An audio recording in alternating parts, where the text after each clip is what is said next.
ဒီချင်ကတော့ MEATC ရဲ့ founder ဖြစ်တဲ့ဒီချင်လေးဖြစ်ပါတယ်ဒီနေ့ကျွန်တော်ကတော့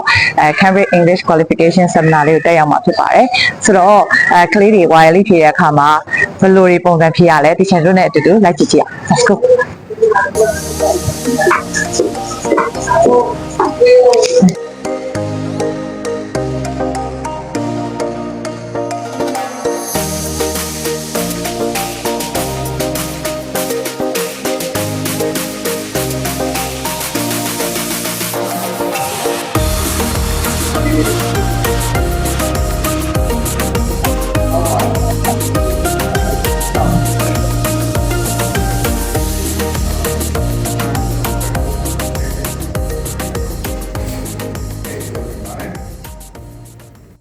အဲ့တော့ဒီချက်တော့ဒီနေ့ဒါရောက်ရှိနေတဲ့ seminar ကတော့ဒါ British Council ရဲ့ဒါ Cambridge English Exam တွေတက်ပတ်သက်ပြီးတော့ချက်တော့ paper based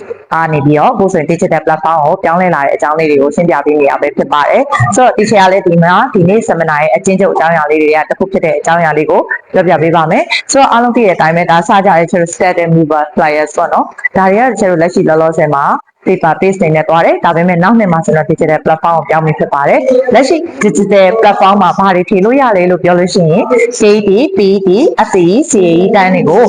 အပတ်စဉ်ကြာသပတေးနေ့တိုင်း British Council မှာကျွန်တော်သွားပြီးဖြေလို့ရပါတယ်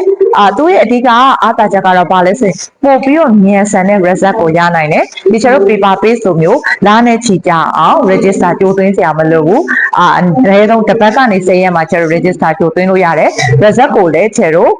ဒါတစ်ပတ်အတွင်းမှာရနိုင်တာဖြစ်တဲ့အတွက်ကြောင့်တကယ်လို့ international မှာသွားပြီးတော့ကျောင်းတက်မဲ့ကျောင်းသူကျောင်းသားရဲ့အတွက်ဖြည့်ဆို့ဖို့အတွက်လည်းဒါကောင်းမွန်တဲ့အချက်လက်လေးဖြစ်ပါတယ်ဆိုတော့ဒီကျွန်တော် MEATC ကဒီ digital platform ကိုဘာတွေလုပ်ပေးနေလဲဆိုတော့ဒီကျွန်တော်ဒီ train စပြောင်းနေဟိုက MEATC မှာကျွန်တော် increase မှာဟိုကဒီ digital exam system တွေကိုစတင်ပြီးတော့ကျောင်းသားတွေကိုလေ့ကျင့်ပေးနေပြီပဲဖြစ်ပါတယ်ဆိုတော့ဒီ YLE တွေဒီ Cambridge English Qualification Exam တွေနဲ့ပတ်သက်ပြီးတော့အတိအကျသိချင်တာလေးတွေရှိတာပဲဖြစ်ဖြစ်နောက်တစ်ခု class တွေနဲ့ပတ်သက်ပြီးသိချင်တာရှိတယ်ဆိုလို့ရှိရင် Channel Teacher Me English Language Classes and Development Center Facebook page ကို like and follow လေးလုပ်ပေးထားပါအောင်ရှင် Channel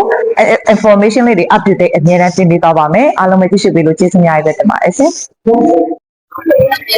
ကဲဒီခါတော့ကျွန်တော်ရဲ့ဒါပေါ့နော်လက်တွေ့ကလေးတွေဆောင်းဝဲလာဖြေကြတယ်ဆိုဘယ်လိုဖြေကြလဲပေါ့နော်ဆွဲနေရလို့ပြောမယ်ဒါတော့ test table လေးနဲ့ chair demonstration ပြတာလေးပဲဖြစ်ပါတယ်ကဲလိုက်ကြည့်ကြည့်အောင်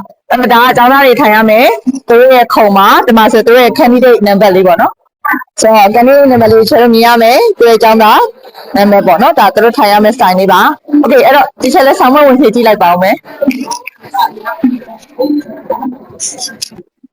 ဆောင်းဝဲဖြေလို့ရှိရင်တော့ဒါတွေကတော့ tablet တွေရောဖုန်းတွေရောနိုင်တွေရောဝယ်လို့မရပါဘူးဒါကတော့ဒီချက်တို့ကဒီနေ့ seminar လေးမှာအထူးဖွင့်ရင်းနေနဲ့ကျောင်းသားတွေဆောင်းဝဲလာဖြေတဲ့အချိန်ခါမှာဘယ်လိုပုံစံလေးရှိတယ်ဆိုတာကိုချက်တို့တွေ့ရတာပဲဖြစ်ပါတယ်ရှင်ဆိုတော့အားတော့ဒါ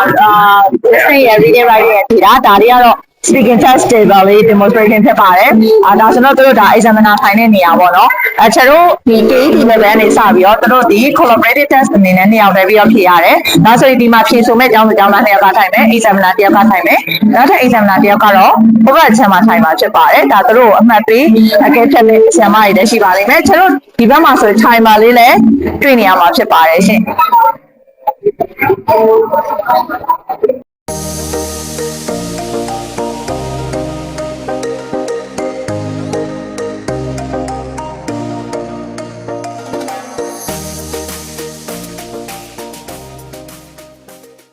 Okay ဟုတ်ကဲ့ပါအားစတော့ teacher တို့ဒီနေ့မှာဆိုလို့ရှိရင်တော့ကလေးတွေ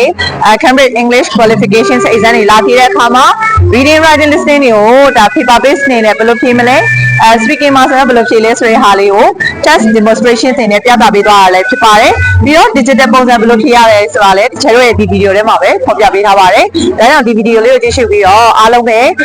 ဒီ Cambridge YLE Exam တွေဖြေဆိုတဲ့အခါမှာအဆင်ပြေလွယ်ကူချုံးပေးပါစေလို့ teacher တို့ကနေပြီးတော့အဆုမကောင်းတောင်းပေးလိုက်ပါတယ်ရှင်ကျေးဇူးတင်ပါတယ်